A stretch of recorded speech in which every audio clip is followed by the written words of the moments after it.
told you I found you a perfect match. Chosen by science, but you had to marry them right this second. You would tell me, well, that sounds pretty whack. And I would add, you have 8 weeks to know if you really love them. You just got married at first sight. Jason and Aysha gonna tell you wrong from right. Are all these couples just disasters waiting to happen? Imagine if one of them could be a perfect match. Welcome to A Perfect Match. I am one of your hosts, Jason Reed, covering a show that when they say they're going to air a show, they're going to air a show at that date and time. Married at First Sight. I am here with my other co-host, Aysha Welch. Aysha, how are you? Hi, Jason. You act like that was in our control, okay?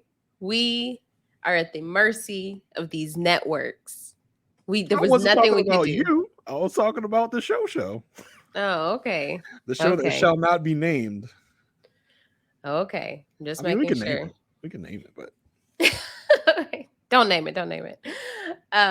Yes, I'm excited to be here talking about some Married at First Sight. You know, last week we recorded a day early, and I was like, this week it felt like we haven't recorded in like 2 weeks. You missed me that much. You just a day off, and you're just like, gotta talk Married at First Sight with Jason. I know, it was weird, but excited to talk about this episode. Am I though? Actually, I mean, listen. It was a fun episode. I just think that we are used to fireworks on most of these couples retreats.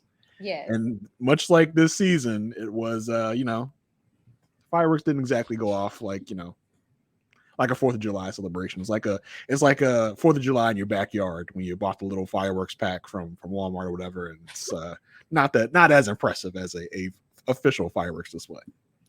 And not even the kind that go in the air, just like the poppers. Yeah, you just snapping them on the ground. Like you got a little snake that just set on fire, and you put it on the ground and just burned itself out. You're like, wasn't that fun, guys? Wasn't that great? Who needs to go to the park?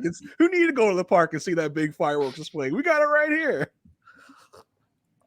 Yeah, I felt like this. The retreat is what we look forward to, because usually when all the couples get together, like, oh, something's about to happen. But this season, I don't know if it's the cast. I don't know if it's the lack of deep friendships throughout the cast, but it just was very underwhelming. We don't have people that are petty enough to cause a scene. That's a problem. Right. So yeah, hey. We'll make the best of it. Hey, listen, okay. We all can't be Love is Blind.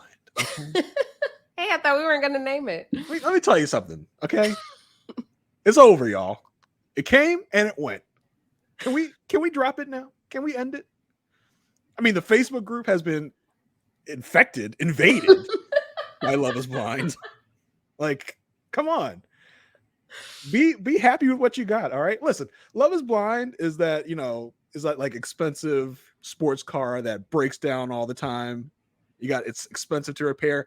Married at First Sight is like that dependable, like 2013 Toyota Corolla. It's got 200,000 miles on it, but it's there for you all the time. Gets you from point A to point B. We're with you 46 out of 52 weeks a year. Okay. Love is Blind is that guy or girl that comes into your life, wines and dines you, and then ghosts you for 6 months. Okay. Married at First Sight is that dependable significant other that's always there, always ready to sit on the couch with you, watch your favorite TV shows. We're always there. You need us, we're there. Okay. Oh, Love is Blind is over. It was so great, wasn't it? We had Married at First Sight. Okay. Send this out to all your friends that are crying about Love is Blind being over. We still got Married at First Sight. We're still here. You like Love is Blind, you'll like Married at First Sight. Okay, guaranteed. You like people doing dumb stuff, like people making terrible decisions. You like people crash and burning their relationships. We got all that. We got you covered. And it'll make a lot more damn sense than Love is Blind, who doesn't know how to edit their TV show and ends with a wet fart of a reunion. Okay, I'll just say that. Hey, you're right. It is, that was the perfect analogy. It is like that, that person that, goes to you for 6 months and then hits you up with the you up, and then you're Yep. like, oh, yes, I am up. You don't have to worry about you up with us. We're always there. We're there with you. Like, we're in the living room. You want to go? You want to do it? Like, let's do it. Let's go. We're always there. No you up text necessary. We're here. Dependable. Hey, Married at First Sight is that person that will always like your Instagram stories, will always compliment you if you post a selfie. Hey. Right. Love is Blind is that rich, expensive meal that I'm sure Asia has like every other day.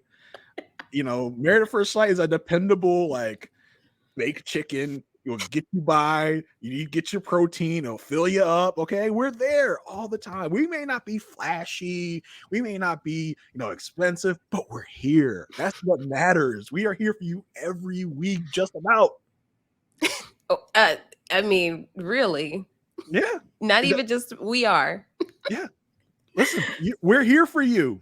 Okay. Yes. Utilize us. Like I said, I'm preaching to the choir. Everyone, you really are, because if you're listening to this, you are like already I said, in. Clip this off, send it to your friends that don't watch Married at First Sight. They're crying about Love is Blind being over. Send this to them. Send this little clip to them. They should watch Married at First Sight. Come on board. We're here for you. We're waiting for you. Open arms. The doors of the church are open. Come on in. Well, May 26th. The ultimatum, queer love comes. Oh my gosh. The ultimatum, though? Yeah. Okay. Hey, I enjoyed the first one. Listen, I think it's gonna be interesting. In regards to Netflix shows, it's not as great. I don't know. We'll see. But if you're here and you have not yet subscribed, make sure you go subscribe to our Love at First Sight feed. That's where you can get all of the Married at First Sight podcasts, as well as Love is Blind and The Ultimatum and the show Perfect Match. So make sure you go subscribe. Leave us a 5-star rating and review. We would really appreciate it. We've had a few roll in since our last podcast, so that's been wonderful.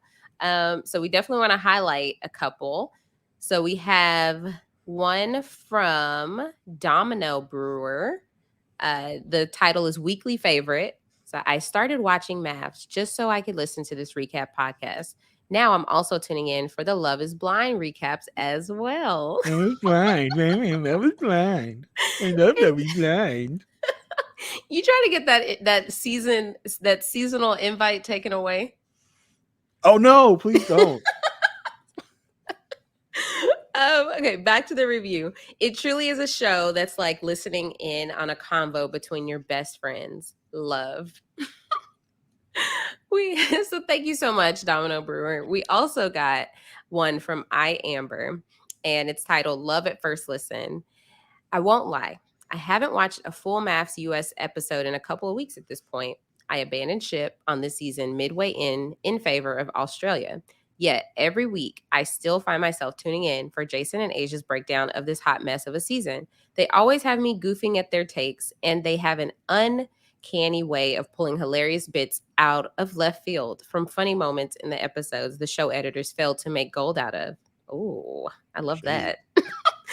Thanks for keeping my faith in this franchise and bringing some chuckles to my day. Heart emoji. Oh, that's awesome!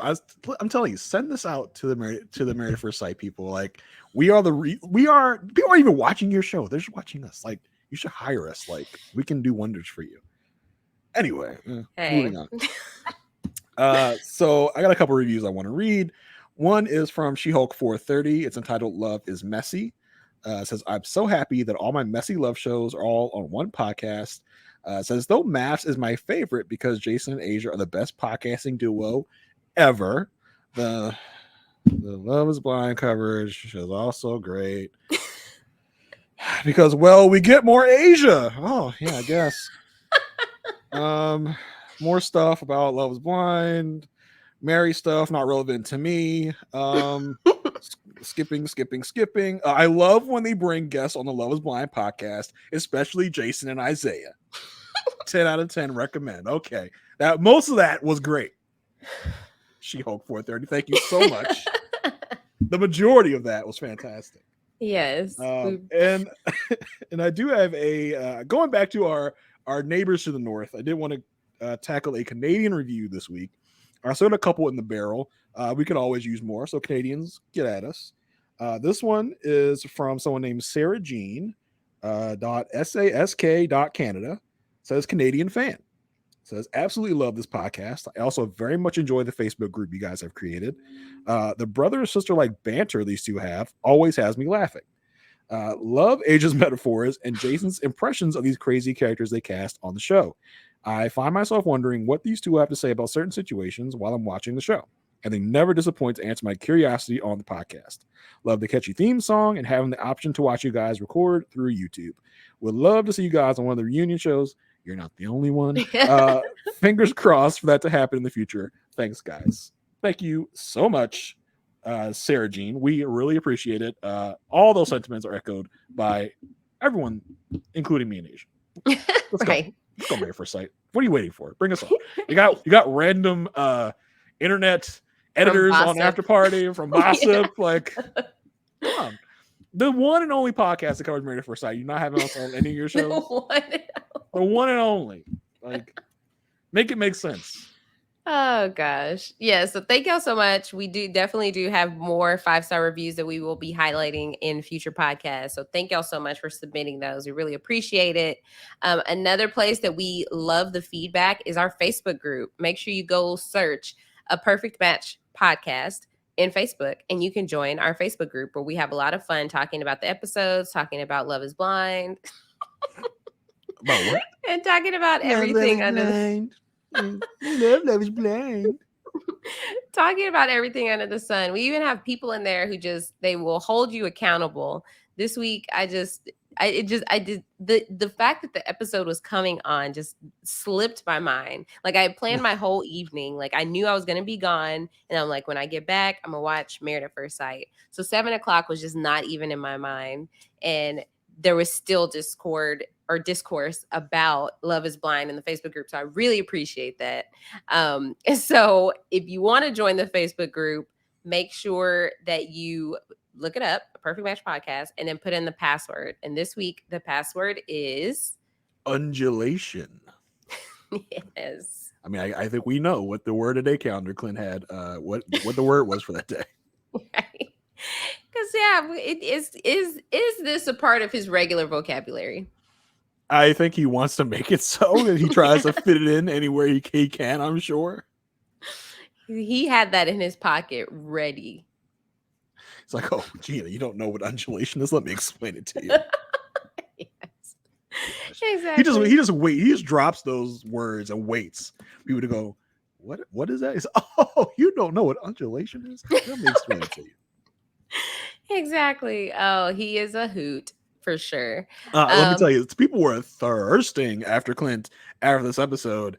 Clint looks so good. Clint's so great. I want to marry Clint. Like, how soon? Wait, that's too far. That literally someone said that. I think he looked. I do agree that he did look good. Okay. The slick back that does wonders for one. That just means he needs to cut his hair. The man bun was very helpful. Yes, which is like how soon we forget how much we hated Clint in the beginning of the season. We've come such a long way. I think it's helped that like our thoughts have been a little bit more shaped around Gina. Mm-hmm, for sure. So, yeah. So, I mean, we hated Clint before Clint even met Gina, and then we're like, now we're just like, oh, Clint, he's so perfect. Right. So funny. He did not look bad. Because I can't even say for his age. It's not even for his age. Just as a human, he just didn't look bad. As a human, as a Homo sapien, he looks pretty good. Right. So we are here to talk about episode 16. And so, typically we go couple by couple, but since this is the retreat episode, everything was all jumbled together. So we're just going to go chronological order of the episode. Yep. So we kind of start out the episode with, of course, everyone's getting prepared to leave for the retreat. Nothing really of note except for Kirsten and Shaq trying to create a rap and really just utterly failing. My name is Shaquille. I live in Nashville. Oh, hey, yeah. I thought he had something. Here we go. I was Here we go. Wait a second. Then he Yeah. dropped the ball. He did a thing like, I don't know the rest of the words. I'm like, okay. Yeah. That's when you just shh. Yeah, That's just- when you just put the stop, mic just down, stop. bro. Put the mic down, bro. Just tell Kirsten I can't rap. I cannot do it. If you didn't have anything, just say you didn't have anything. Such a strong start, though. Yeah, I I mean, like, Kirsten that had the beat. She was Yeah, like,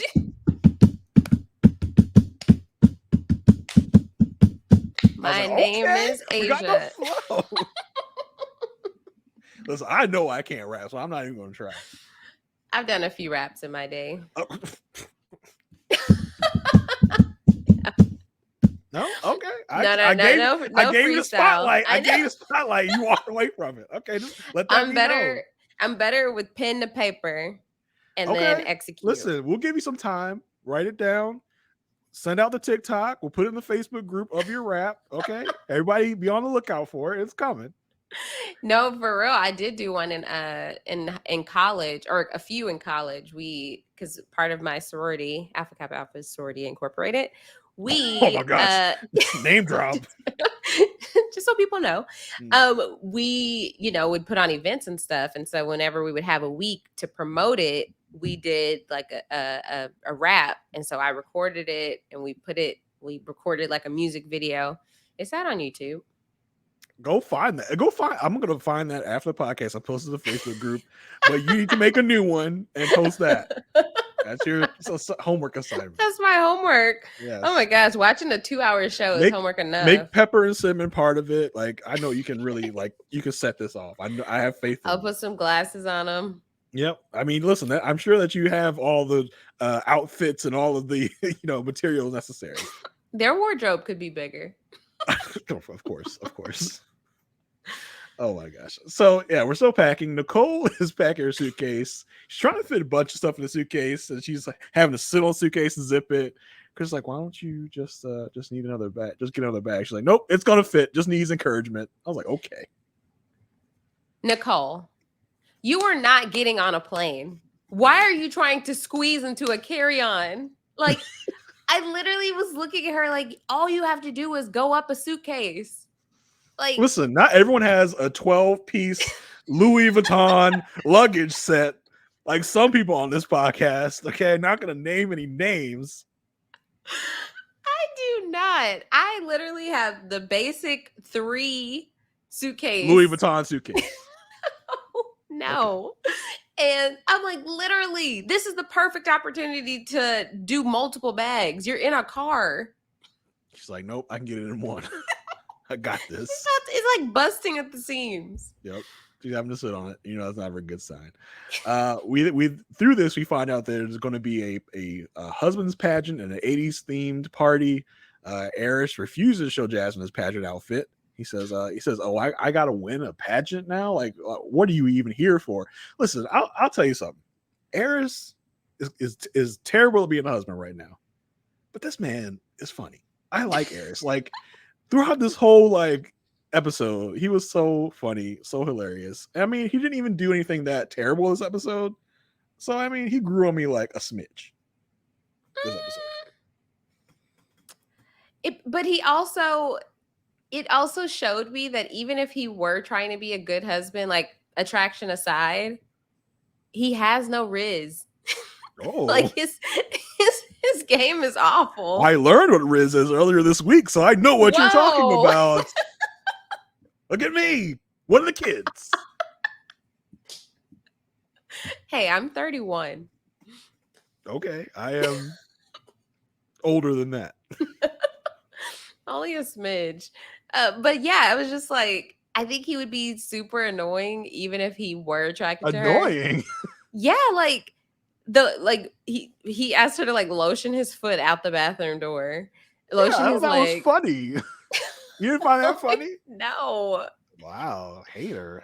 I mean, because even we got a smidge of it on the honeymoon, and he was asking her to feed the grapes and do this. Well, yeah, that was obnoxious. I mean, see, I saw that in the same lane.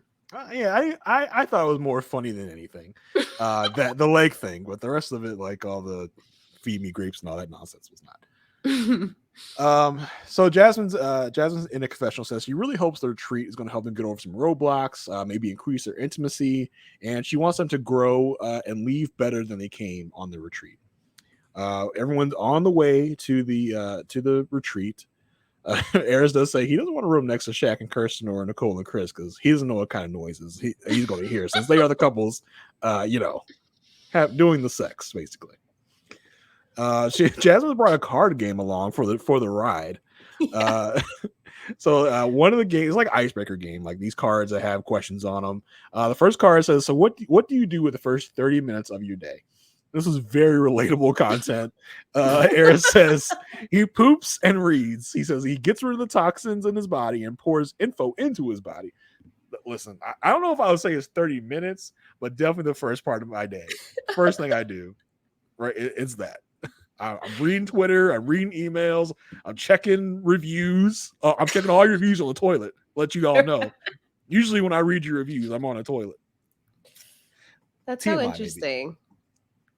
That's not the first thing you do. It's not my first go-to. I feel like I have to get stuff in my system before I can be on that. Before you get stuff out of your system.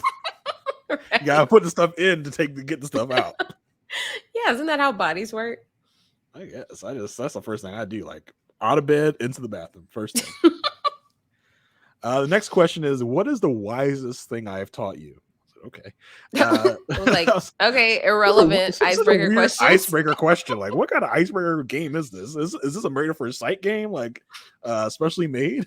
Imagine it's someone you're actually doing an icebreaker with, and you're like, "What's the wisest thing I've taught you?" They're like, "I don't know you." Yeah, I barely know you. What are you talking about? I just met you today.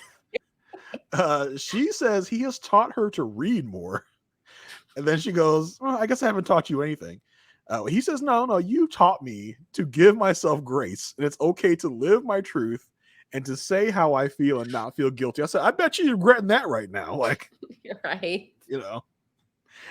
When I told you could tell the truth, I didn't mean the whole truth every freaking day, unprompted. Right.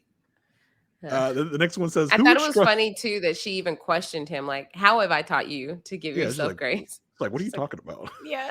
He basically didn't even answer. He's just like, all right, next one. Mm-hmm. He says, who would struggle more if you broke up? He says, what the hell kind of game is this? He says, you're gonna get divorced from this game. Look at you, you're laughing. No, I'm laughing at the question. No, I'm not. I'm also not denying the fact that Aris has funny moments. Like, he definitely is funny in the confessionals. I just feel like in his relationship, he's not that funny. I wish he brought the comedy that he could bring about the other couples to his relationship. And I wish he was attracted to her. But because we on After Party, Jasmine did bring up that if they had done a talent show, they were going to do a ventriloquist thing, and he was going to impersonate every other person. And I feel like that would have been gold. Missed opportunities, missed content. Would have loved to see that. Maybe we got to do it on the reunion or something. I don't know. Right. On their write-up, Nicole is asking Chris about what are they going to do with their living situation after decision day. He says, I don't know. There's no easy solution. We got 3 dogs. We got to find a place that will let us have 3 dogs in the house. That's like a rental property. She asks him, like, he says, if we can't figure it out immediately, it's fine because we're both going to have our own places. In a confessional, she talks about how hard it is going to be to find a solution to their living situation. She wants Chris to have more of a pep about figuring it out, not just saying we'll figure it out later. He tells her they will figure it out. There's nothing they can do about it right now. It's the weekend, so they'll just dig into it more on Monday. She kind of reluctantly agrees. She's like, okay, I guess so. I was like, why? Like, Nicole, this is more like self-sabotaging. Like, are you trying to pick a fight right now? And it's something that doesn't need to be talked about at the moment? No, I can relate, and not even being Nicole. I can relate being Chris. I'm Chris so often where I'm just like, it's gonna work itself out. You're a procrastinator. Like, no plan, nothing. And I'm just like, yeah, it'll be fine, I'm sure. And just like having that nonchalant approach to something where I have friends that are like the planners. And I know that I'm aware that that's how they are. So I'm like, okay, with this situation, let me be a little bit more like, okay, let's let's talk it out. Let's figure out how let's plan for this trip, not just like, oh, let's go and see what happens. But that's just me being aware of how, like, trying to make a compromise. I think in this situation, Chris is just trying to get her to be like, it's okay, like, we'll figure it out later. We'll figure it out. Without like, acknowledging the fact that it's like, it is actually stressing her out not to have a plan. And it doesn't have to stress him out not to have a plan. But I think he needs to be aware that she needs that confirmation that they're working towards a plan, not just, oh, it's the weekend, we'll figure it out Monday. But even him saying that, in her mind, she's like, what will we figure out Monday? Like, what are we going to plan? And that's just like being aware that people operate so differently.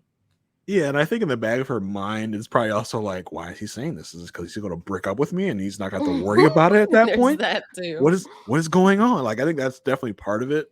I just didn't like that she's like bringing this up now, like as we're on our way to this fun retreat. Like, okay, why do you have to like mess up the weekend? Hey, you're in the car. There's so much you like. What, they're not doing icebreaker questions. They're beyond that. So they're beyond. She's like, this is perfect uninterrupted time. You're not looking at your phone. You're driving. So I got you. Like, you have nothing else to do but talk. And so I feel like she was thinking this is the perfect moment. Whereas Chris is like, eh. Yeah, I would be more like Chris. I'm like, okay, let me just talk about it later. Like, because I'm ready to have fun on this weekend. So stop harshing my vibe. But it doesn't have to not even be fun. What, like, planning for what they're gonna do living wise doesn't have to be stressful. But what's the plan? Like, yeah, we're gonna find a place. Like, I don't know. That's the plan. Why don't you on your phone go look up some properties, some apartments? What do you want? What do you want the plan to be? Like, what do you want to say? Like, we'll find a place. I don't know. What do you want? What kind of place? That's anything. That's anything a place under the to sun. Live. Oh my gosh, that's too nonchalant. A house. No. So, like, what do you want him to say? She wants literally anything that makes her like, okay, whew, I don't have to worry about making a decision, because we, like, on Monday, we are going to talk to a realtor about houses to rent in this area of town. Like, we know what we're looking for. Like, she at least wants that. Like, what's the plans? And I'm telling you, I'm not coming from my own perspective. I don't plan. It's just like, ugh, that feels tiresome to me in terms of like sitting down, making a plan of action. But I know that there are people like that. So like, if I'm with someone like that, there's some meeting in the middle, because I know it's stressing that person out. And it's not stressing you out. So then you're like, oh, let's continue to be like this. When it's the other person's just like, but what are we doing Monday? I don't want to have to worry about, okay, let's start from let's start from the beginning. Blank piece of paper. No, she wants like an outline of what they're going, like, so they can actually take action and not just be in the planning stages. All right, but talk to me on the Thursday or Friday before, not when we're on the way to our fun couples retreat. Like, no, at the retreat, no, not at the retreat. Before we get to the retreat, before we get into the car, like the day before, like you can talk about it to me then. Don't try and harsh my buzz. It was the uninterrupted time. It felt like she was taking advantage of. It felt like she was looking for something to be like upset about or sad about or mad about. That's what it felt like to me. If he had just decided, if he decided to engage in that conversation, she wouldn't have been upset. He did. He's like, we'll figure out. That's not engaging. That's dismissing. Oh my gosh. Anyway, you sound like Mitch from Perfect Match. Mitch or Perfect saying Match? That Chloe's ex-boyfriend that came. Oh, Flirk and Mitch. Okay, yes, gotcha. What the flirk? Eris and Jasmine arrive to the retreat first. It's the posh position. You get there first. You get to pick out your room. You get the whole run of the place. Clint and Gina are on the way. This is like, this is the talk of the bears. Like, I hope we don't see any bears. I wonder if we're going to see any bears. Do you think there are going to be bears there? I don't know.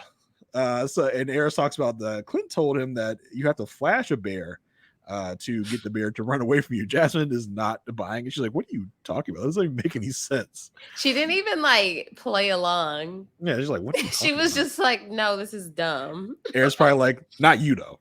If Lauren London was here, I'd have her flash. Not you. I don't want you. I don't need you to flash.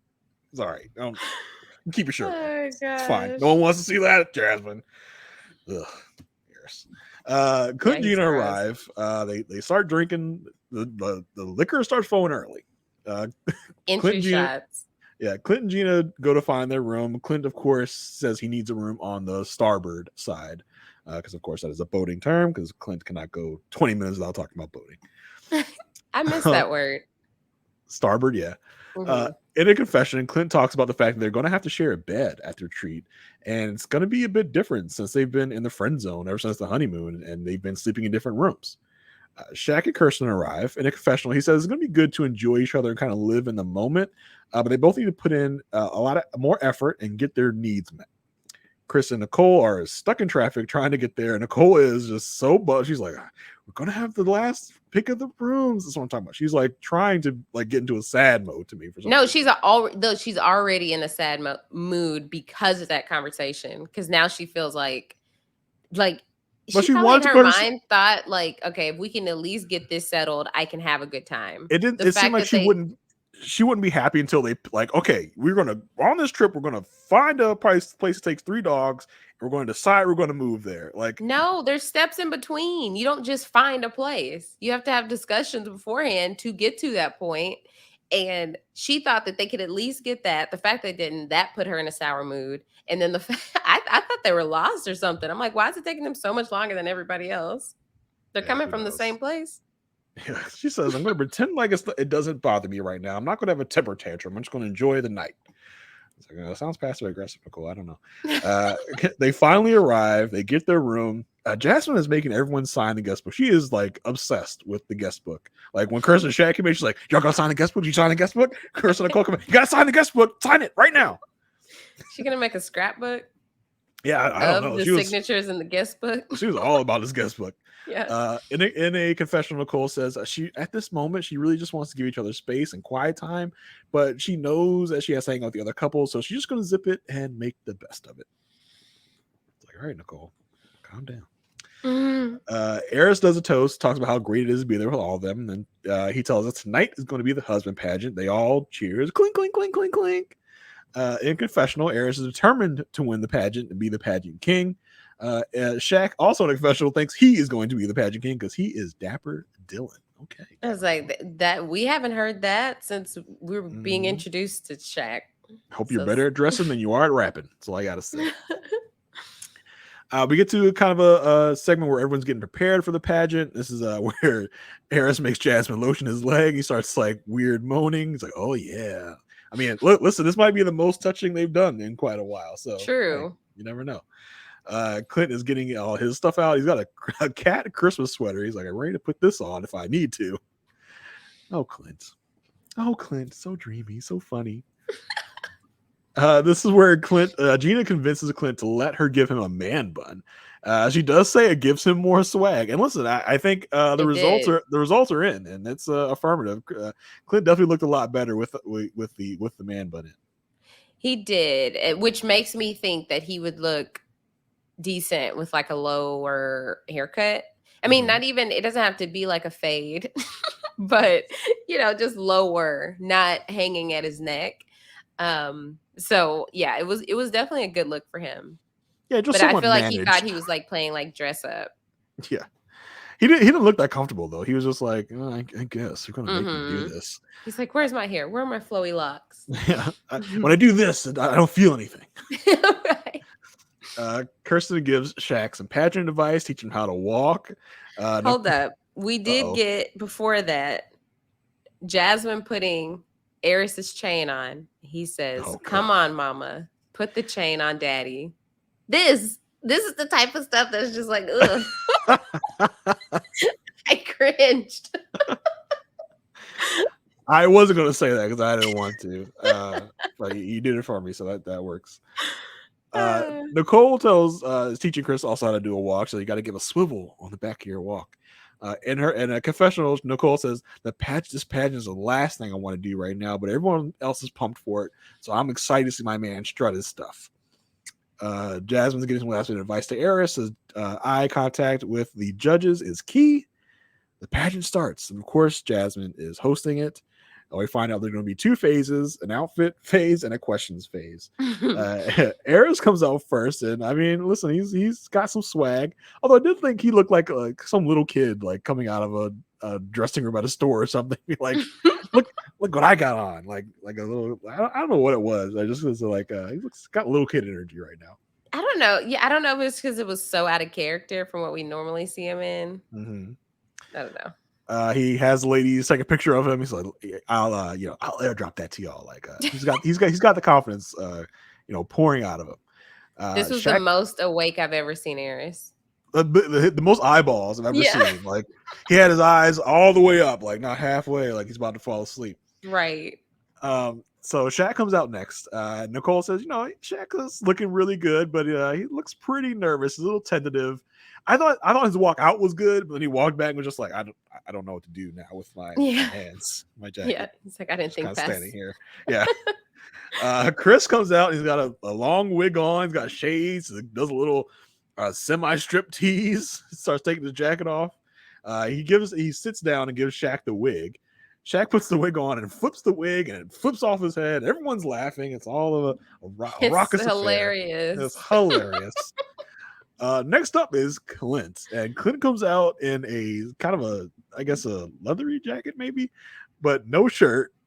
Jasmine, where's your shirt at? Like, Jasmine is offended. He does some funky dances. In a confessional, Kirsten says he looks like the god of the wolves. She is really digging his outfit though. So yeah, everyone's kind of swooning over Clint in this no shirt look. Yeah, I mean it worked. Like the leather jacket and no shirt with the slick back. I think if he didn't have the slick back, it would have been like, Clint, put on a shirt. but because he had his man bun, it all worked together for him in this moment. All right, ladies, line up. I'm sure Clint's going to be single pretty soon.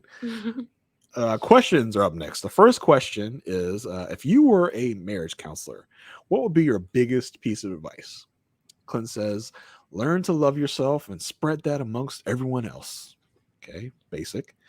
Shaq says, focus. Shaq unsurprisingly says, focus on your own happiness, because once you do, you can become your best self and show up in your marriage, and then you can bring the other person joy. I was like, okay, Shaq, like the selfishness is apparent with Shaq. Everyone has to do stuff for him to make him happy, so that he can make other people happy. And it starts with him first. Mm-hmm. Yeah, it's like hang out with your friends, do what you want to do, go to the gym on your time by yourself, and then you can make your spouse happy. Yeah. Like, In that order. Right. Do not deviate. Chris says, always be who you are and show up all the time. Show that to your significant other all the time. All right, basic. Eris, interestingly enough, says, find out what turns your partner on and what makes your partner tick, and love them the way they need to be loved. So he's one of those people that doesn't take his own advice. Yeah, interesting advice from you, Eris. Kind of practice what you preach, I guess. Yeah. Interesting. The next question is, what would be your plan to fix the divorce rate in America? Eris says, change the legal age to 30 to get married. I said, all right, Eris, you're 40. What's your excuse? You ain't ready to be married either, so that's not going to work.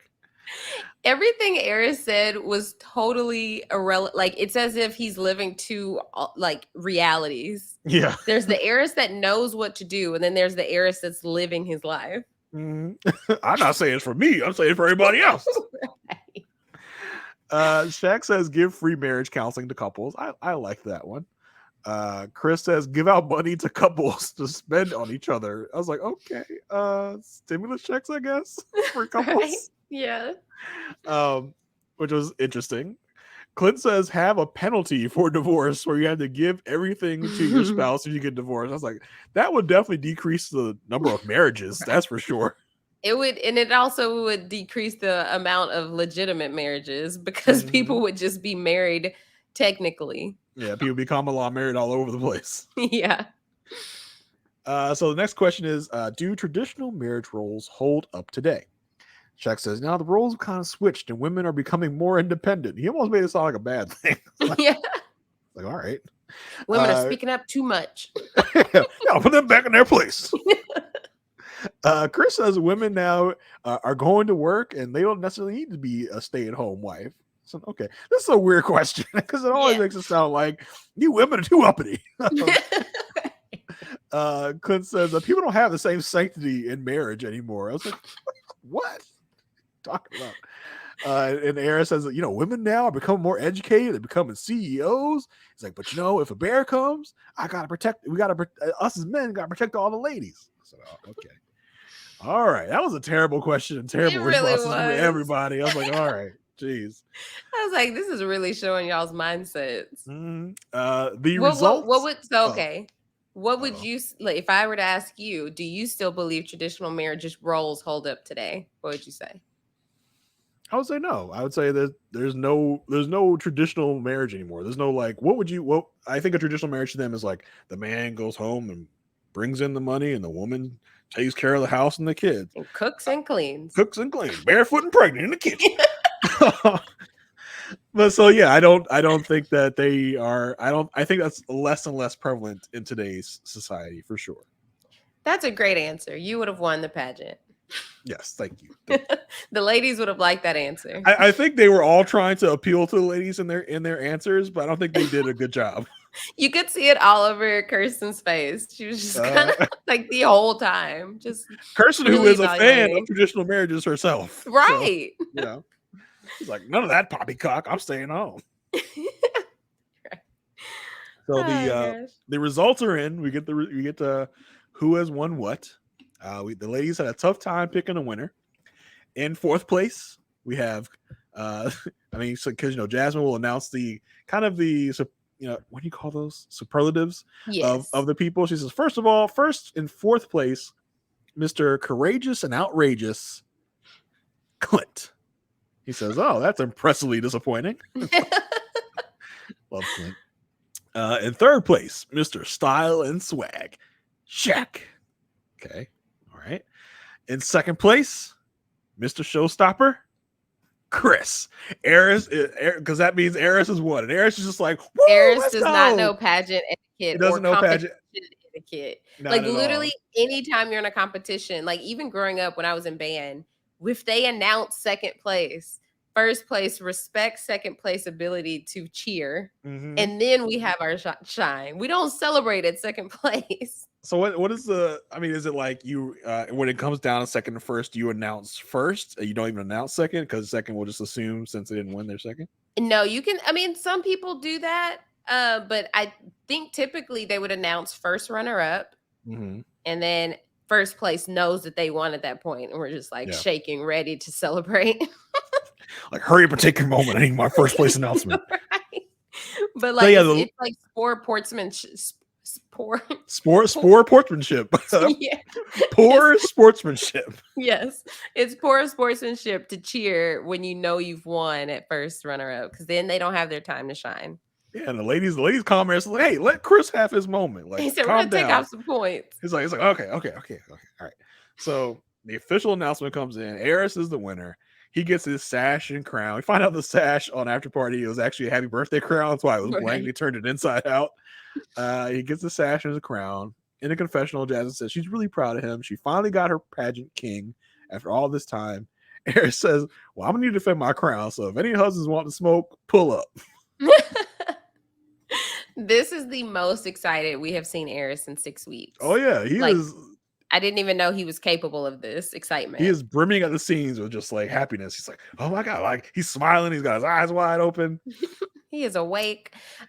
So another thing on after party. So since they didn't do the talent show portion, that's why Jasmine explained the ventriloquist stuff. And Rudy was like, "Okay, who was the dummy?"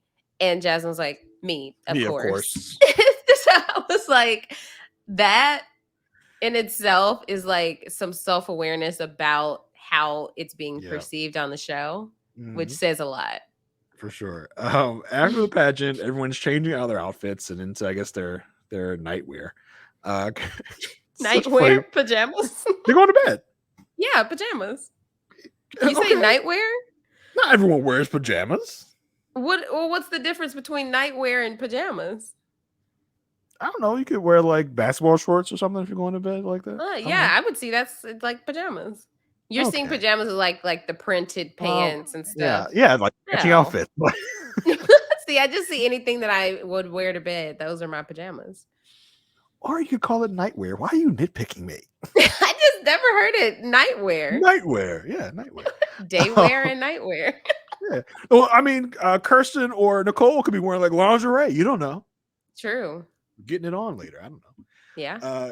In a particularly funny moment, Kirsten is talking with Shaq on like the little diary camera, whatever. She's like, yeah, one of the guys made such a really great point about offering free marriage counseling when you get married. Shaq says, that was me. Like, you're not listening to me. Or you're not. I'm just like, and that was hilarious. And Kirsten just is cracking up because she's like, oh yeah, that was you, wasn't it? Which is hilarious because you would think she would be taking mental notes of what her husband said. The fact she's like, one of the guys. Some guy. I got face blindness. I don't know who's talking. I don't know who's saying what. It didn't resonate with her at all. The Shaq was the one that said that. Because you would think it would be like, oh, okay. That like I do really like him. That's my husband. Yeah. My husband said a smart thing. I'm gonna remember that he said that. Like, but no, she is just it's a throwaway. She was Judge Kirsten. Does not compute. Like Jasmine has wants Aris to take a picture of himself fake sleeping in his crown and sash, because apparently that is a thing. He says he's now he's addicted to winning. He's not Aris anymore. He's PK, pageant king. Oh, that's just a sigh from Aysha. Not even like whatever, Aris. You just have it out for Aris at this point. No, he's just too much sometimes. Clint and Gina are in their room. He's kind of fake pouting about his loss. And he talks more in a confessional about I felt like the 3 out of the 5th time in this episode, he's going to talk about them sharing a room. We haven't shared a room since the honeymoon. He's excited. He's nervous. He's anxious to share a bed again. You know what it is? What is it? Because we didn't get the equal amount of confessionals with Gina. Like, oh, we're sharing a room for the first time since the honeymoon. Don't know how it's going to go. It's because Clint is actually attracted to Gina, and he's thinking like, oh, we're put in the situation. Like, that makes me nervous. Like, could something happen? Could something not? Are we going to like cuddle? Are we going to touch? And where she's like, I'm sleeping in bed with my friend. She's like, no, I'm going to pile up some sheets over it and make a little dividing line. We're going to be fine. He's going to stay on his side. I'm going to stay on my side. No big deal. Literally, she didn't even think twice about it, where he's like kind of nervous. And when you can tell when they get in bed, he is nervous. He's just like, like he's trying to make small talk. He's just like, you can tell on his face. He's just like, doesn't know what to do with himself. And she's like, this wasn't that weird for me. Yeah, it's fine. So they get in bed. It's pretty awkward. He says, oh, this kind of feels like Jamaica. It makes some more awkward banter. They try Clint tries to turn off the light, but he cannot work the lamp. I figure out how to turn it off. So he ends up just unscrewing the light bulb. I just like the zoom out of the house. He's like, oh, so skin's burning. Yeah. Isn't the solution to just unplug it? Yeah, but you don't get out of bed. He's like it's like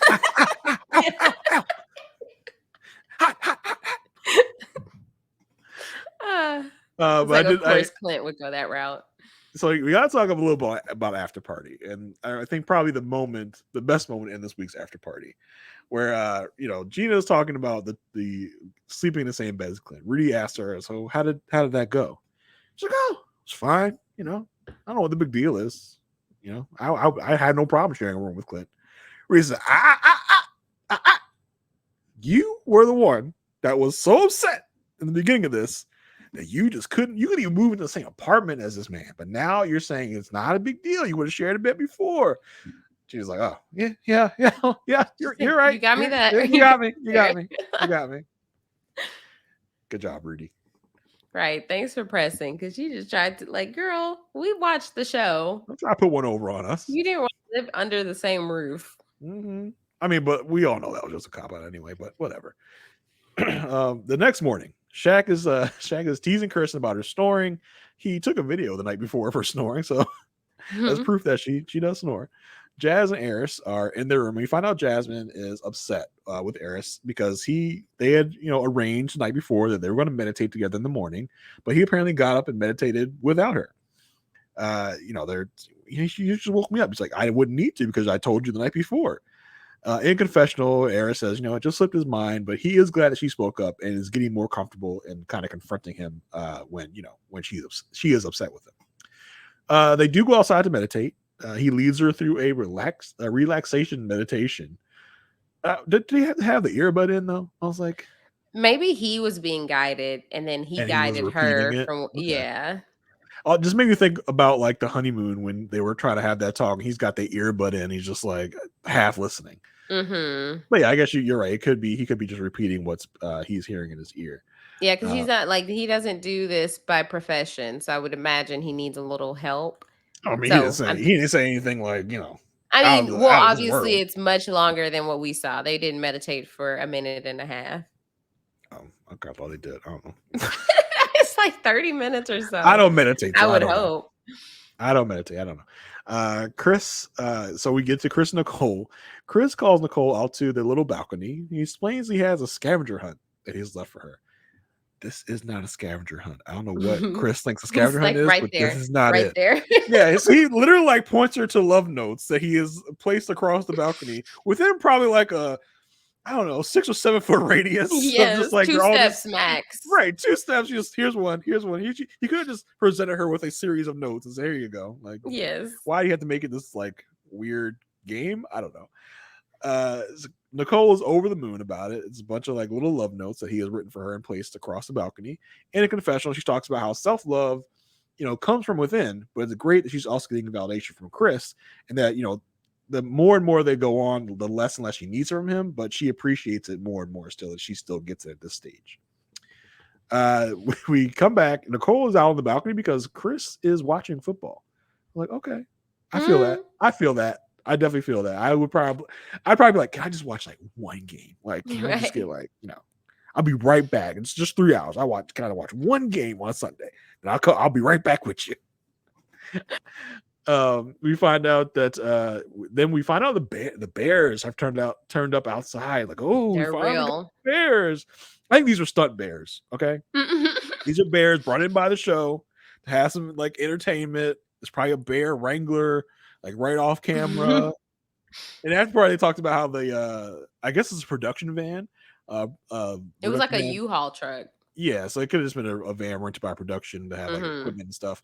But apparently someone left the window down and there were snacks in there. So that attracted the bears. So that's what got the bears all in there. When they showed the shot of them all like talking about the bears with the bears in the background, there's a bunch of stuff out there on the porch of the bears are like gone through.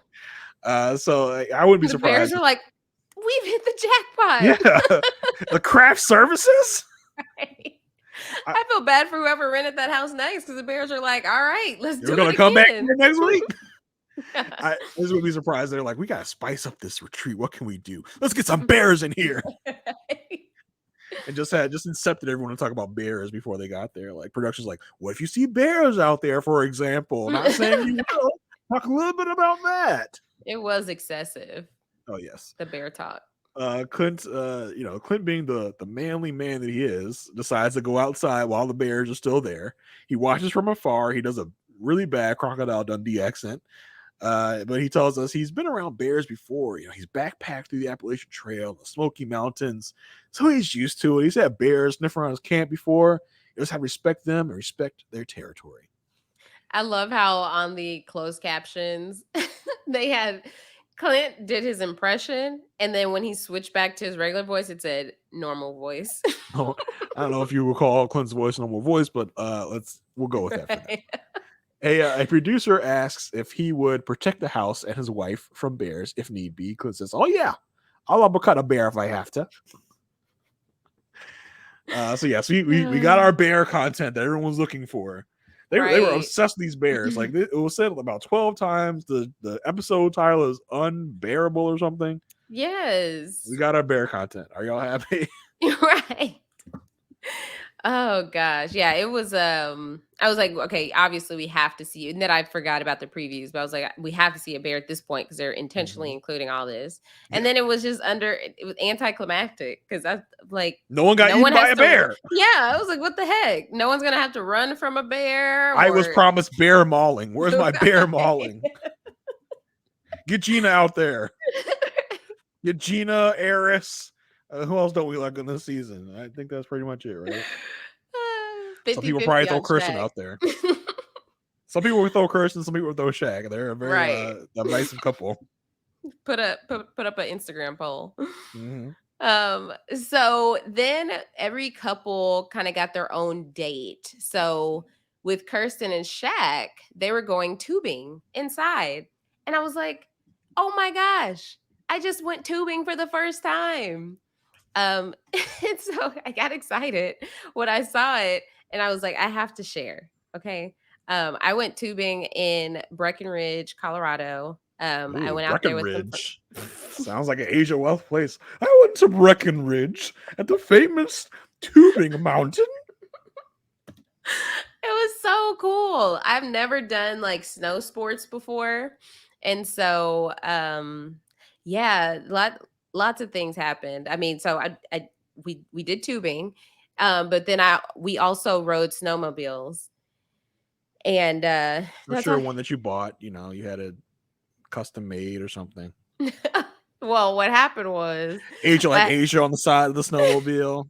I had to get comfortable and driving it. Finally did. Things were going great. It was a 2-hour adventure. And at one point, so the snowmobile has skis at the front. At one point, the right side of the ski came up a little bit. I tried to overcorrect, and we got off of the trail. And so then there were trees. I avoided the trees, but then we ended up in a pile of snow because it was me and then a friend on the back.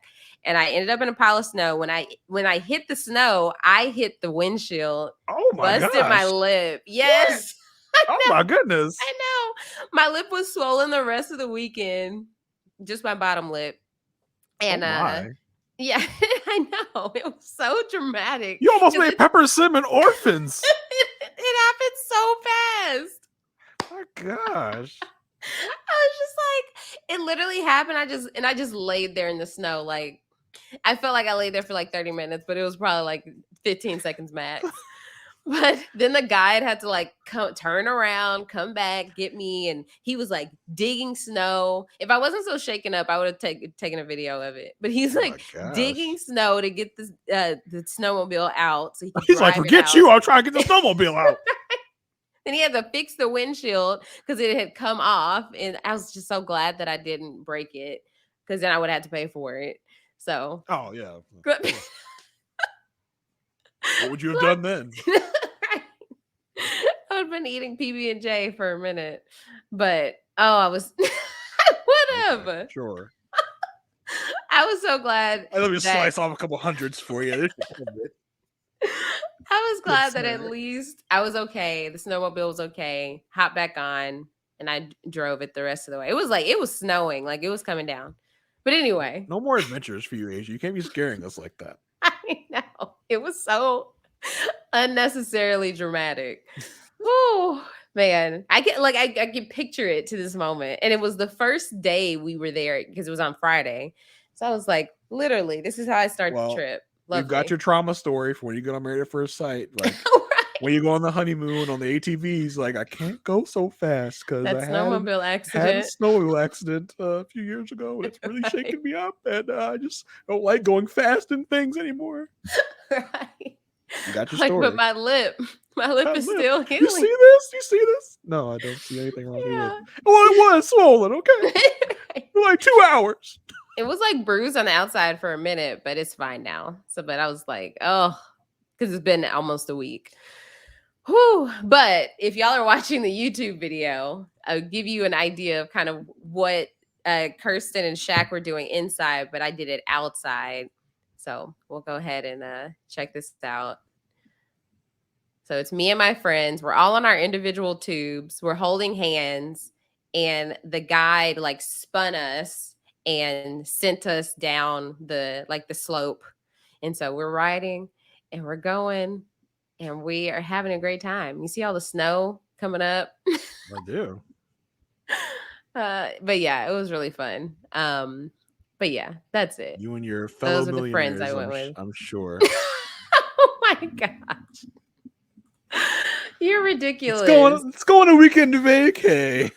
Out to the slopes of Colorado. It was so fun. But yeah, I would definitely do that again. Let's Even go the to snowmobiling. Breckenridge. Even the snowmobile. We did do an escape room too. We did escape with 14 minutes left. So that was wonderful. Good job. Good job. That was like escape room number, I think like 52. Oh my gosh. I know. We got to do an escape room, Jason. Next time, I'm down. we're at the same know-it-alls. I'm down. I will All let right. you do all the escaping. I have no idea what I'll be doing. You would just be standing there. I would be so mad at you. Contribute. I'd be like, I don't know. You figure it out. Oh my gosh. You're the escape room master. You need my then we spent like 20 minutes going back and forth, wasting time. You're just asking for a little help. Well, I don't know. But yeah, so Kirsten and Shaq's date, they do this indoor tubing. So there were these huge slides inside, and so they were on like a tube. Aysha's watching us going, I've done the real thing. I was like, what a coincidence. I just did it for the first time. And Shaq says that, you know, Kirsten is nervous. And she never gets nervous because like she's done all these adventurous things. And he's like, and she's nervous even doing this. And then she even says she was nervous, but she recorded herself going down. I was like, you weren't that nervous to have a phone. To be honest, this looked like a low stakes activity. Like, what were you scared of? Maybe I could see it. Okay, only if you're afraid of heights, that being one thing, and then the other thing being the impact at the bottom of the slide. It looked like you just slid to a stop. It looked like they there was like a thing that there was a thing at the bottom they were hit because I was thinking I was like, do they slow down? But no, they were hitting this but it was like this soft padding that was all along the bottom. I think maybe he was making up that she was so scared because she didn't even look that scared. She literally had her phone ready to record. It took me a few slides down before I pulled my phone out to record because I was like, I'm not about to lose my phone for first day. I have to take some pictures. She does. So they do the sliding over and over, and then they pull off to the side to talk. And she's like, this is the most challenging thing that we've done so far. And so then she says, I know we're having fun and stuff, but decision day is coming up. And he's like, okay, how are you feeling? And she's like, well, I'm not sure. Like, I'm not sure how it'll go since like we've been having these communication issues. Like sometimes I feel defeated and uneasy. And he's like, well, like, I feel like our communication is growing. Me as an optimist. Yeah, I feel Shaq the forever optimist. Right. Hashtag since when? Like yes. Exactly. I'm like, wait a second. There are plenty of moments. Mr. Stank Face. Strike me. Yes. Like when have you been optimistic about anything? You've been complaining your butt off for the past like 3 weeks every single time we come to see you. Right. I'm like, wait a second. I mean, because it's easy to say, like, I could see it being a quality that he wants to be. Like, he wants to be seen as like the optimistic guy. But then we see the reality. So it was like, what are you putting on right now? Yeah. No, Shaq. I don't believe in you. Yeah. So that's kind of where they leave off on that conversation, which it kind of really opens our eyes to how important this communication issue is right now to Kirsten, because it does really feel like she's on the fence. Yeah, I mean, they're constantly on different pages of the same book. And it's like, I was just on page like 22. I was there 2 days ago, but now I'm on page like 28. Yes. And sometimes they're even in the same paragraph. Mm-hmm. But somebody is one sentence ahead and it throws everything off. You're like, what the heck? I don't know what you're saying. Read the book more. I'm right there. Speed up, slow down. They're ridiculous. I feel like they're in their own way. I honestly feel like they would be a fine couple. That's what they've been all season. The potential is there. Like, we can see it. They have these moments where the chemistry is so great, like the rapping thing earlier in the episode, so great. The beginning of the tubing, so great. Like, and then it's just like they get to these dumb conversations. It's like, our communication is terrible. It's like, I just don't know. Like I said, they should be so good, but they are finding ways to mess it up for themselves. Yeah. So we switch over to Clint and Gina's date, and they do this like mountain coaster, which was really cool. Kind of like an individual roller coaster type of thing. It was like, that's interesting. I did it in Jamaica, and it was here we go. Literally, as I was in Jamaica, stuck the words back into my mouth as I said it, and it was too late. It was too late. As I saw your face. When I did this excursion on my luxury getaway to Jamaica, I rented out a roller coaster myself and was riding it. It was, those are really fun because it's like it's not like a regular roller coaster. You kind of can adjust to, like, you can come to a stop if you need to, or and keep going or whatever. But before they get there, Clint does say he felt like sleeping in the same bed really helped them as a married couple. How exactly? I don't know. It's just something easy to say in a confessional. So he does tell Gina that he plans to moan on this coaster. She's like, no. She is so like embarrassed by him at all times. Yes. It's like a fun embarrassment though. Yes, exactly. It's like a friend embarrassment. Like, yes, I know him really well, but he does this all the time. Yeah. So they do, they have fun doing the mountain coaster, and then after, she says, like, when they're talking to each other, she feels like the Dr. Pepper visit really put things in perspective for her, and she's glad that they're doing things to get past just a friendship. But are you though? Like, I don't know. What are you doing to get past friendship? Like, I don't see anything you're doing that's not something that I would do with one of my friends. She's like, we slept in the same bed though. You would do that with your friend, wouldn't you? Yeah. So they do both agree that they can see why they were matched now. And he says, like, he just wants to keep having fun with her and see if they, and have the perspective that, like, okay, are we stronger today than we were yesterday? And just keep that mindset going as they go forward. And he's like, we've had the valleys and the crazy undulation. She's like, the what? The undulation. You know what undulation means? Let me give you the definition. Yeah, I literally Googled it. The word a day calendar is really working out for Clint. It has him in a chokehold. So it's the action of moving smoothly up and down. There we go. The ups and the downs. Right? Just like the mountain coaster. Yep. So then we go to Jasmine and Eris. They do this really cool, like, indoor obstacle place. Pre-COVID, we had a place like that here in Houston. I went with, like, my coworkers and friends on different occasions. Like, had like mountain climbing and had go-karts in there too, but it also had like ropes course things inside. So I was like, I'm really jealous of this date because that looked really fun. Yeah. They raced up a rock climbing wall, and she won. And Eris was like, I know she's flexible, but the rock climbing kind of threw me for a loop. Freaking Eris. Right. It was in this moment. I was just like, as Jasmine has on like her, athletic like outfit, I was like, how do you not find this person attractive? I was like, how? I don't get it. Yeah. He can't explain it either. He's too stuck on types. Like, and first of all, grow up. Who is that stuck on types? Like, this person is not my type.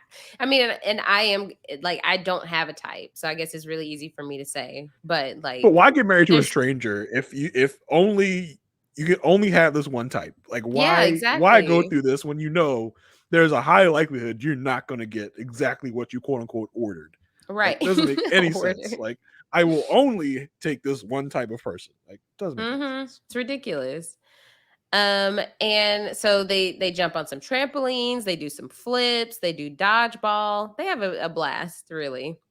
And so then they're talking afterwards, and he asks if she can tell that he's trying. And she says she feels that there is a difference. And she just wants them to talk more. She wants him to be more present, not on his phone, because he is on his phone. He said, you be on your phone. Right. He's like, well, like, if I am on my phone, I just want you to speak up and say something. Like, he wants her to yell at him all the time. He does. Like every time you do something wrong, just yell at me. Like, why would I have to yell at you? Why don't you just take it upon yourself and say, I'm not going to do this bad behavior anymore? He's like, he wants to put it on her. Like, I want to put it on you to do things. I'm going to keep being me, but you got to step up and tell me. Like, okay, it's like he wants her to be more dominant. Yes, for sure. I think that's definitely something he's looking for. Maybe that's something he wants in a partner. Which, hey, if that's what you want, that's what you want. But I mean, but to put it just to kind of like give the onus to her to be like, you do the heavy lifting. Like, not cool. Yeah. He puts it, that's putting it all on her to like, I'm going to keep doing what I'm doing, but if you don't like it, tell me I'm wrong. When he knows that that's the thing she struggles with, so he's just like, exactly. He's like, I'm gonna get away with it because you're too scared to say anything. So I'm just gonna keep doing me and then blame it on you when the relationship fails. Cool. Right. Literally. She said that she never realized her energy was shifting. And she says it's not that she doesn't know how to tell him how she feels. She just usually simmers on it.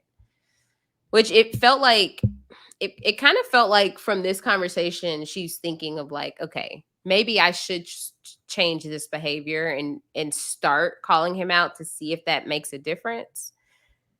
I mean, but it's kind of, it's in a way more of the same. It's just like, that's not your guys' issue. Your guys' issue is that he does not find you attractive. Like, you should focus on that. Be like, what about me don't you find attractive? Please name something. Like, give me some indication of what is going on. That doesn't mean that, it's going to change anything. I just, inquiring minds want to know, like, what about this woman don't you find attractive? Because you're crazy is my opinion. Like, and I think it's more of it's a mental thing with him. I don't think it's anything about like he doesn't think she's attractive. It's something mental blocking him from moving forward in that way. And we've talked about it before in other episodes. Dr. Pepper's talked about it. So it's something he has to figure out within himself, and I don't think he's going to do that within 2 weeks. Oh, absolutely not. Yeah. I mean, because we saw it when he was talking to, was it Dr. Pepper that they were talking to, and he was saying like it turns him, or maybe Dr. Pia, he said it turns him on when she called him out or something. Yeah. Well, Dr. Pia asked what was it? She said, how would he feel? She called him out. She said, I would love it. Yeah. That'd be great. Like, right. Sir. Yeah. So that's it for their date. We go back to the house and we get these two conversations going on. You have the men that are cooking dinner, and then you have the women that are chilling out on the balcony. So we're going to kind of go back and forth. So the men in the kitchen, Clint asked about everyone's sex life. It's got to be either Clint or Eris to lead this questioning. The only ones who aren't doing it. Right, exactly. So Chris is like, we may or may not have last night. Right. And Shaq's like, I knew I heard something below me. And then they like worked out like, wait, where's your room? Oh yeah, my room is below yours. I'd be mortified. And Shaq said him and Kirsten are private about it. They are taking things slow. So do you take this as they haven't again? Yeah, that was weird because he's like, we're taking it slow. He's like, I'm glad we did it, which is like kind of says that it was once, right? And never again. I was like, okay, that's interesting. But last week on After Party, as we mentioned last week, we didn't watch After Party because we did it right after the show. Shaq said it was very early on actually that they had sex in the marriage. I was like, because I mean, maybe it wasn't even just by the paint date. Maybe it was even before that. Yeah.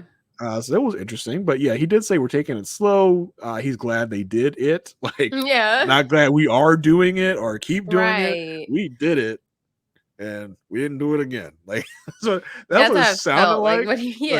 yeah, who really knows the truth is, but that was a weird throwaway comment like that. Right. So we go out to the ladies. Gina said she had a great day. She is enjoying Clint as a person, as her bestie. As a person, she said, as a person, I can stand him. I can tolerate him for now, for the next week and a half. I can tolerate him. It's like, Right. oh man, she's not giving any she's giving so much resistance. She's not giving any slack to Yes. Clint at all to even suggest that this might work out for them. Right. Exactly. We go back inside to the guys. Clint says that they're taking it day by day. And then we jump over to Eris, and Eris says if he knew his answer 100%, he would have been done by now. So he's kind of saying like he's still on the fence. And that tells me he's leaning more toward no, because he's like, Right. if I was to decide right now, I'd be out. Like, oh, so Mhm. you're gonna say no? Like that's what you're leaning towards at the moment? Right. I did think clean Which that's not a did it again. surprise.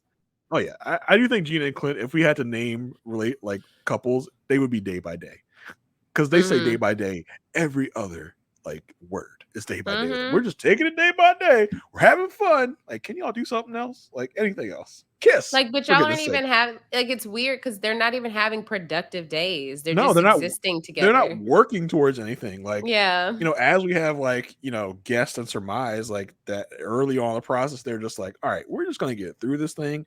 We're gonna leave here as friends. Mhm. We're not gonna, kiss. Probably led by Gina. She's like, we're not gonna kiss. We're not gonna do any of this stuff. We're just gonna get through the 8 weeks and Mhm. be done. I do think it's interesting that the next time on, it'll seem like they're going to address some more of the attraction angle for Gina and Clint. So I'm interested to see what that's going to really bring about. Yeah.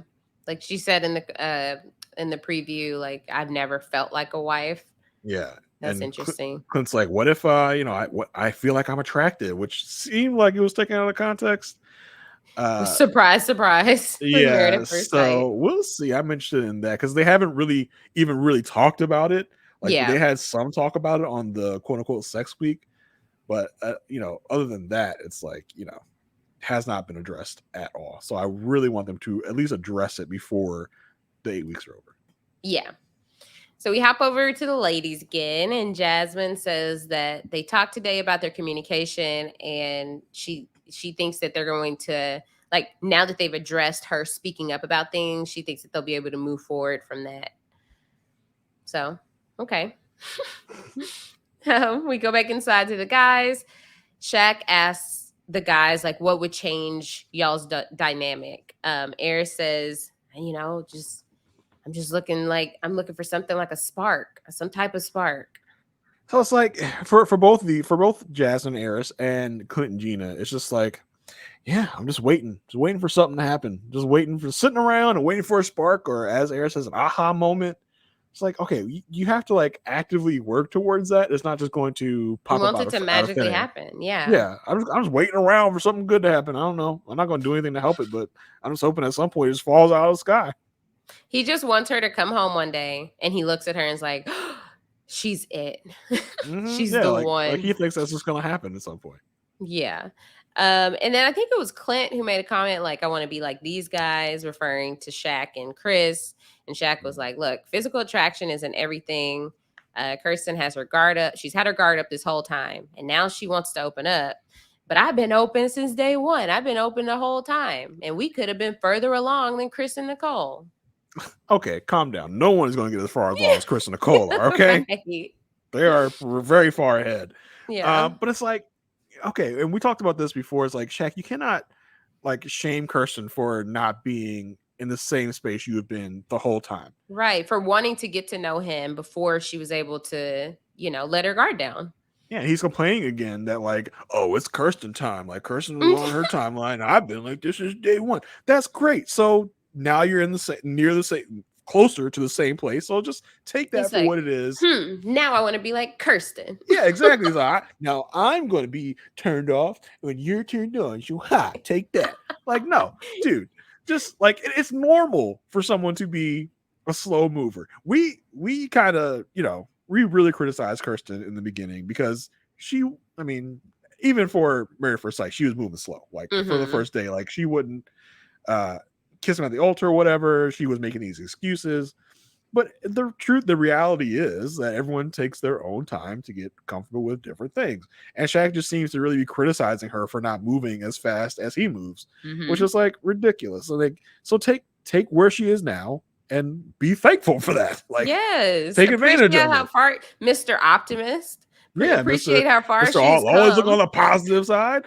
Like, look at the positive side. She's coming closer to where you are. Yeah, if anything, that should be like a milestone in the relationship, that now she is where he's at, so now they can really, make some progress. But he's not looking, he's seeing her progress as a bad thing because she needed to have growth. Shaq in general is so wishy-washy. Like, it feels like some days he's like, oh yeah, this is going well. Other days like, oh, I'm pouty. I don't know if this is going to work out. He's very wishy-washy. So we go back to the ladies, and Kirsten says she's in the middle of the road right now with their relationship because of their communication issues. It's like, okay.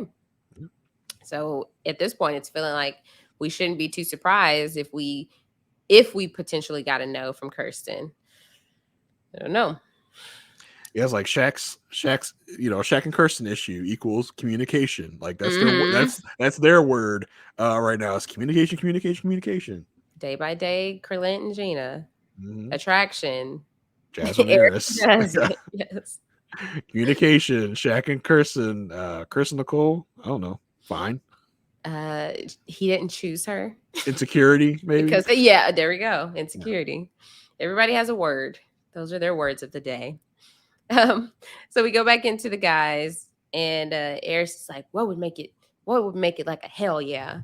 And Shaq is like, well, I still need to meet her family, and I'm not gonna beg. I've made it known that I want to meet her family, and so I'm not gonna beg her to do that. You shouldn't do that, Shaq, because Kirsten's gonna be like, oh, he hasn't asked in a while. I guess he doesn't care. Right. I guess he doesn't need it anymore. Yeah. Like, it was a big deal because he kept bringing it up, but I guess he let it go. Yeah, that's Kirsten's mindset. She's like, seems cool. Exactly. So that would be interesting if like he pulled like that card on decision day and was just like, I told you I wanted to meet your family. I never met your family, and here I am deciding if I want to stay married to you. And I've never even met your dad. Just like you started talking about that 3 weeks ago. Right? Oh my gosh. So they do a group dinner, which is the dinner that the guys were preparing. And Clint says, this meal was brought to you by the men. And they do say that they're celebrating a couple of birthdays, which we find out is Clint's birthday and Nicole's birthday. And Clint asked the table, like, what do y'all need for decision day?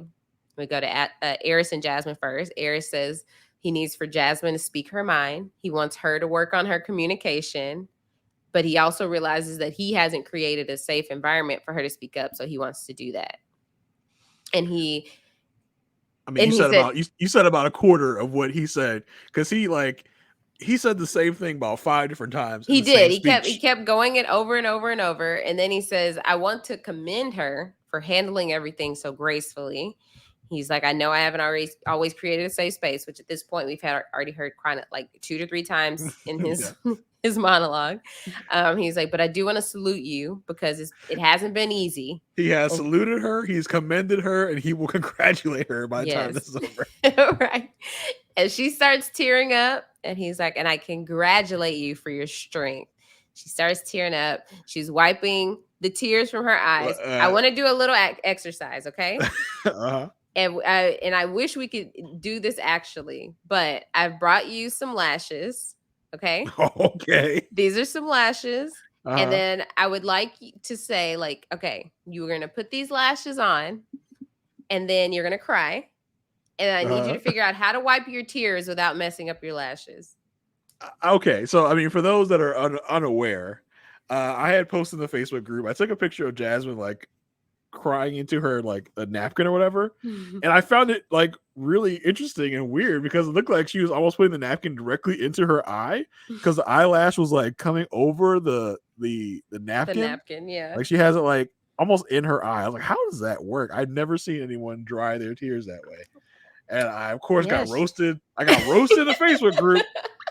It was like, what is wrong with you? Haven't you ever watched a housewife show? I was like, first of all, no. People do that all the time on those shows. I was like, okay, everyone calm down. You messed up. I got roasted immediately. You got to read your audience. But yeah, Asia's gonna talk about Jason, tell me you don't know anything about makeup without telling me you don't know anything about makeup. I was like, you got me exposed. Because of course I go around telling everybody I know how to do makeup and what the finer points of the makeup are. Of course I know anything about that. You always tell me right before we start the podcast that you know how to do a perfect contour. Oh yeah. Look at me. Honestly. Right. Makeup like champion over here. Right. So basically she's wiping her eyes so she doesn't mess up her lashes. She doesn't mess up her makeup. And that's like the best. Like she's basically trying to stop the tears before they reach her face. But I don't understand the mechanics of this. It's like the bidet. I don't understand the mechanics. Like where is she? What is she wiping exactly with that napkin? She's catching any water before it really starts to do any damage. But where is she putting the before napkin? it hits her face? Right under her eyes? Like in between the eyelashes. I feel like I would be nervous about like poking myself in the eyes. Yeah. I feel like I would be like naked eye on the napkin and be like damaging my retinas or something. Yeah. So she does cry. That does touch her that he's saying these things. The only thing is just like actions speak so much louder than words. But I mean, like, and we've seen Jasmine before where like any little thing, she's like, yes, validation, like any, like, feed me, please, give it to me. Yes, I'm so happy now. Like, because after this, she's just like beaming. She's like, oh, I got what I needed. A little pat on the head by Eris. Like, I'm good to go. Like, oh, like, want more, Jasmine. Require more. Like raise the bar. It's kind of like, like she's starving and then you give her an almond. She's, oh, this is the best almond I've ever tasted. Of course it's going to be the best because you haven't had anything right now.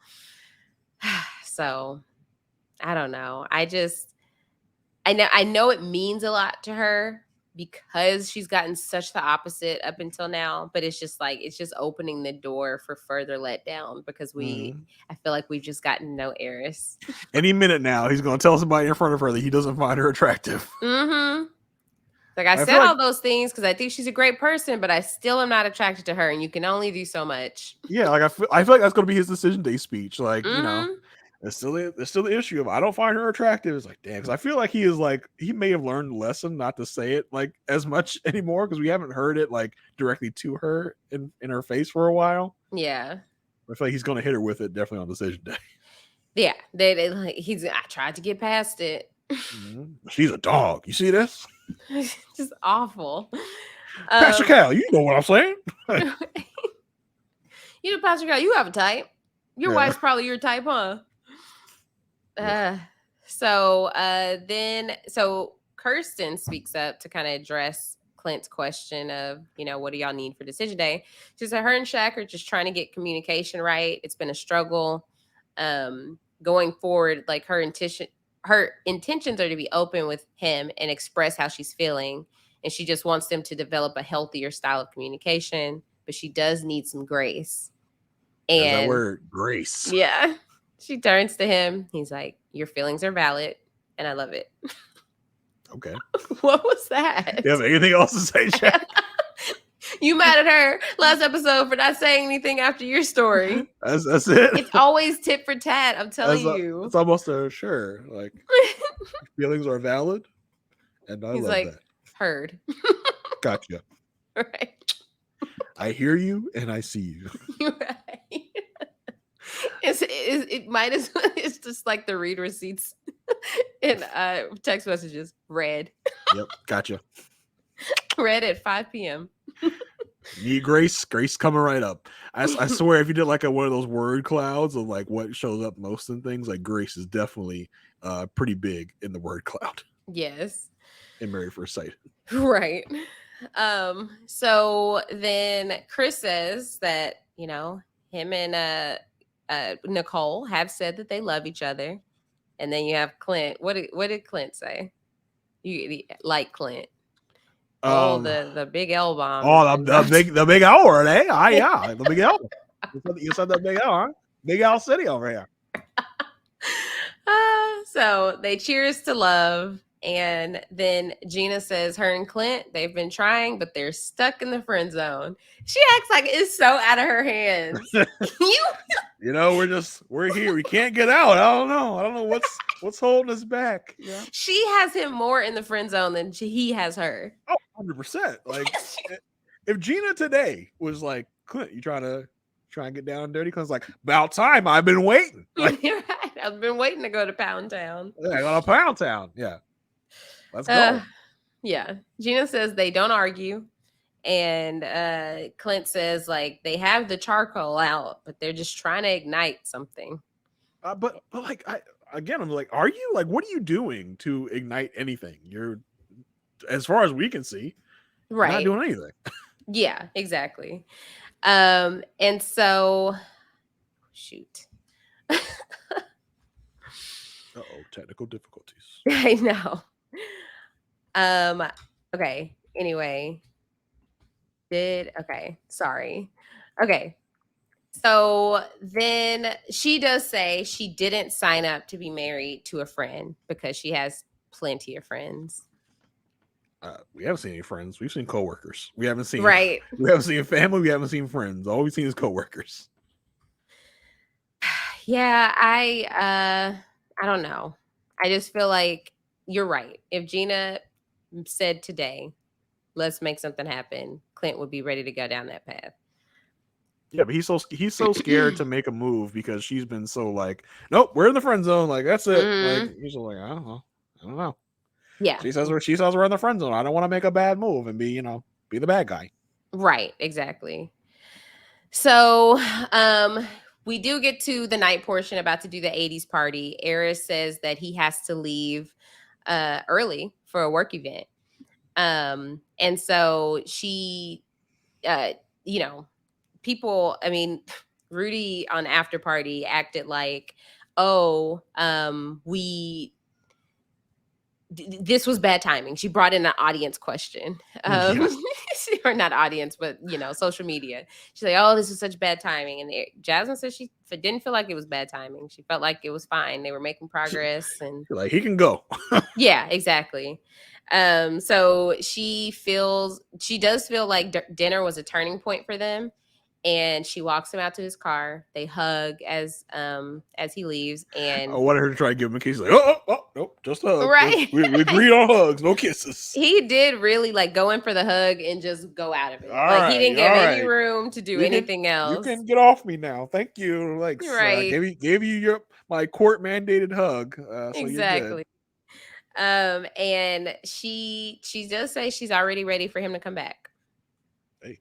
I mean, but there was like two different stories, because she was like, oh, I'm so sad to see him leave. But then afterwards, she's like, yeah, I was glad he left. Right. We need some time apart. Yeah. So they get ready for the 80s party.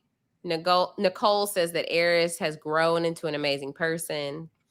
They're getting dressed. Shaq wasn't too sure about the 80s. He says he's more of a 90s baby. And he's like, wow, I'm young. I'm one of the youngest ones in the bunch. He's so mad Dominique left. He's like, damn, like now I'm the youngest one. Why'd you have to leave? Right.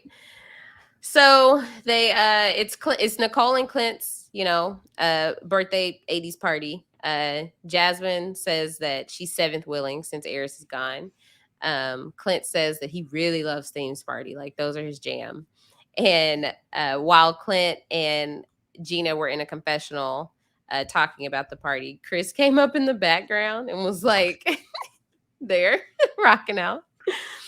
And then Nicole says usually on her birthday, she gives herself her yearly cry from everything in the year. And then this year she's just so happy.